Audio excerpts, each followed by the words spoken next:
Bismillahirrahmanirrahim. Assalamualaikum warahmatullahi wabarakatuh. Perkenalkan, nama saya Muhammad Jaki dari kelas 2B NPM 192191052. Di sini saya akan sedikit mempresentasikan dan sedikit menjelaskan tentang materi pengertian motorik dan teori belajar motorik. Nah, yang pertama, materi pertama adalah motorik. Nah, motorik ini adalah suatu peristiwa yang meliputi keseluruhan dari proses-proses pengendalian dan pengaturan fungsi-fungsi organ tubuh baik secara fisiologis maupun secara psikis yang menyebabkan terjadinya suatu gerak. Nah, dalam hal ini perkembangan motorik adalah suatu proses tumbuh kembang kemampuan gerak seorang anak. Pada dasarnya, perkembangan ini berkembang sejalan dengan kematangan saraf dan otot anak tersebut. Sehingga setiap gerakan sesederhana apapun adalah merupakan hasil pola interaksi yang kompleks dari sebagai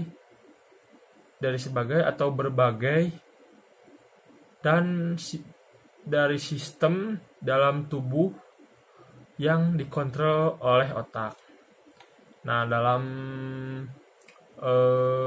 perkembangan gerak motorik ini dibagi menjadi dua.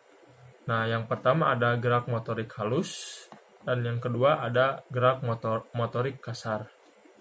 Nah, yang pertama adalah gerak motorik halus. Dalam hal ini berkaitan dengan kegiatan atau meletakkan atau memegang sesuatu objek dengan menggunakan jari tangan. Nah, pada usia 4 tahun, koordinasi gerakan motorik halus anak ini sangat berkembang, bahkan hampir sempurna. Walaupun demikian, anak usia ini masih mengalami kesulitan dalam menyusun balok-balok menjadi suatu bangunan.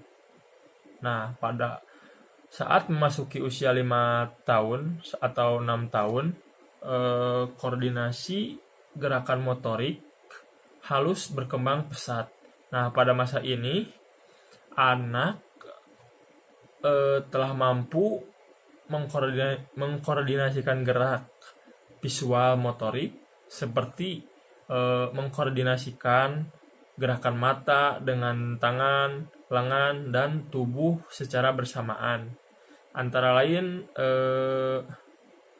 dapat dilihat pada saat atau pada waktu anak menulis atau menggambar. Nah, yang kedua adalah gerakan motorik kasar. Nah, motorik kasar ini merupakan suatu gerakan tubuh yang menggunakan otot-otot besar atau sebagian besar atau seluruh anggota tubuh yang dipengaruhi oleh kematangan anak itu sendiri. Nah, kemampuan motorik kasar ini adalah kemampuan seseorang untuk menguatkan otot-otot besar, sebagian besar atau seluruh anggota tubuh.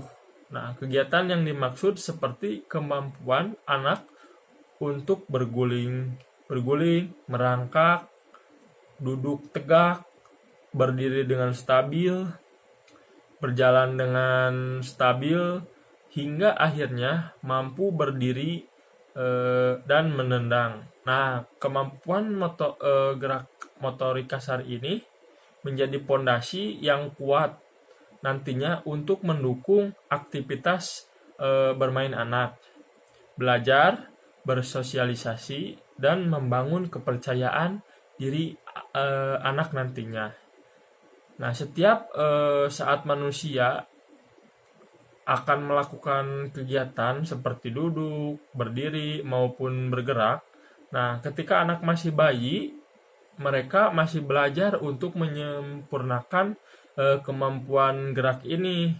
Maka stimulusnya eh, rutin dibutuhkan untuk meningkatkan daya tahan tubuh atau gerak anak ber, anak kuat bergerak. Nah, stimulus motorik kasar ini bisa diberikan dengan permainan-permainan sederhana.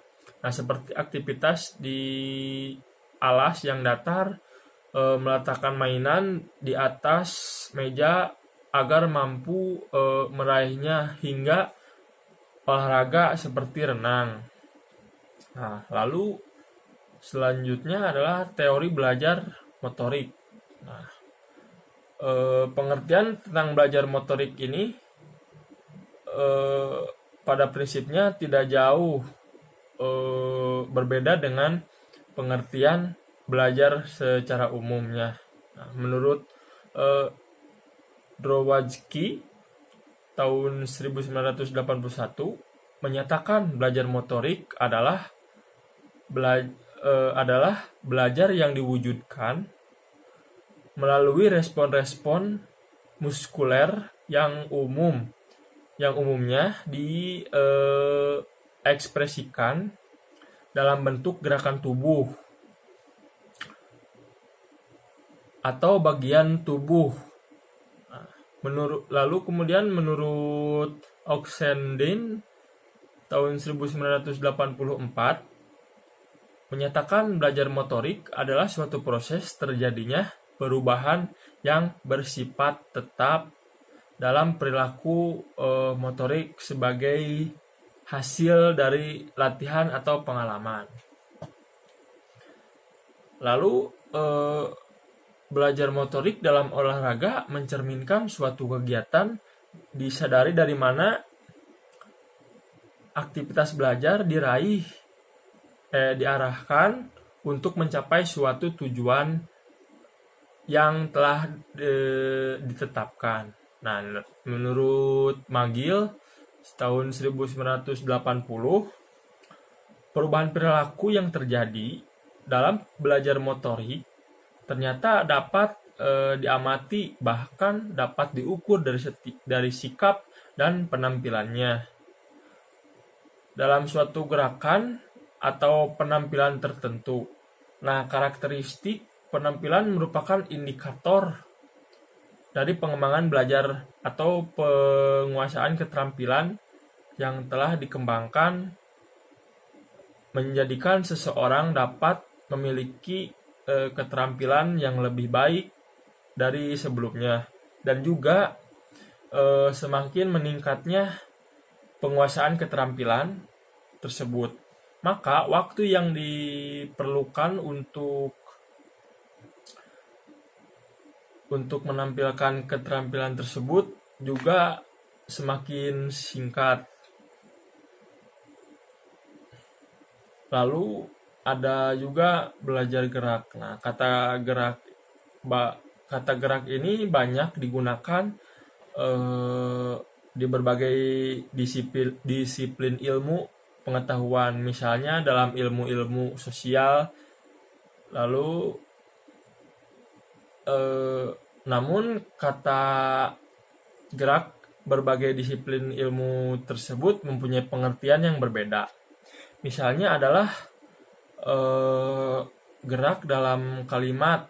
Nah, dalam ilmu fisika, gerak diartikan sebagai suatu proses perpindahan suatu benda dari suatu posisi ke posisi lain yang dapat diamati secara objektif dalam suatu dimensi, ruang, dan waktu, serta dapat diamati secara objektif atau belajar gerak. Lalu tahap-tahap belajar gerak. Yang pertama ada tahap verbal atau kognitif. Yang kedua ada tahapan motorik. Yang ketiga ada tahapan otomatisasi. Lalu juga ada pengalaman belajar gerak. Nah, dalam cakupan pengalaman belajar gerak ini ada klasifikasi belajar gerak, lalu kemudian ada klasifikasi keterampilan gerak berdasarkan kecermatan gerak, lalu ada klasifikasi keterampilan gerak berdasarkan titik awal dan akhir gerakan tersebut. Lalu ada fase belajar gerak. Nah, di dalam fase ini ada fase kognitif, ada fase asosiatif, lalu ada fase otonom. Nah, yang terakhir ada kondisi belajar gerak. Nah, kondisi ini dibagi menjadi dua. Yang pertama ada kondisi internal, dan yang kedua ada kondisi eksternal. Sekian yang dapat saya sampaikan. Mohon maaf apabila banyak kesalahan dalam perkataan. Kurang lebihnya mohon maaf. Billahi taufiq wal hidayah. Wassalamualaikum warahmatullahi wabarakatuh.